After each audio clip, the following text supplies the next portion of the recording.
একদিন জেলা প্রশাসক মনিকা সাধারণ পোশাকে বাজারের ভেতর দিয়ে হাঁটছিলেন।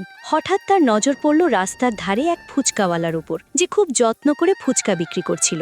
মনিকা সাধারণ মানুষের মতোই লাইনে দাঁড়িয়ে এক প্লেট ফুচকার অর্ডার দিলেন। ঠিক সেই সময় সেখানে এক পুলিশ অফিসার দম্ভের সাথে হাজির হলেন। তিনি লাইনের তোয়াক্কা না করে অত্যন্ত রুক্ষ স্বরে বললেন, এই ফুচকাওয়ালা, জলদি আমাকে 2 প্লেট ফুচকা প্যাক করে দে, আমার খুব তাড়া আছে। বিচারা ফুচকাওয়ালা ভয়ে ভয়ে দ্রুত পুলিশ অফিসারকে ফুচকা প্যাক করে দিল। কিন্তু যখনই সে বিনীতভাবে টাকার কথা বলল, পুলিশ অফিসার ক্ষিপ্ত হয়ে উঠলেন। তিনি চিৎকার করে বললেন, আমার কাছে কোনো টাকা নেই, আবার টাকা চাইলে একটা চড় মেরে গাল লাল করে দেব। ফুচকাওয়ালা যখন অনুনয় করে বলল যে সে একজন গরিব মানুষ এবং টাকা না পেলে তার সংসার চলবে না, তখন পুলিশ অফিসার মেজাজ হারিয়ে ফুচকার ভ্যানে লাথি মারলেন এবং লোকটিকে ধাক্কা দিয়ে মাটিতে ফেলে দিলেন। এই চরম অন্যায় দেখে ডিসি মনিকা আর নিজেকে শান্ত রাখতে পারলেন না। তিনি দ্রুত এগিয়ে গিয়ে পুলিশ অফিসারের কলার ধরলেন এবং সজোরে একটি থাপ্পড় মারলেন। তিনি অত্যন্ত কঠোর গলায় নির্দেশ দিলেন, তুমি এই লোকটির যতটুকু ক্ষতি করেছ তার পুরো টাকা এখনই বুঝিয়ে দাও। শুধু তাই নয়, মনিকা সেই উদ্ধত পুলিশ অফিসারকে ফুচকাওয়ালার পা ধরে ক্ষমা চাইতে বাধ্য করলেন।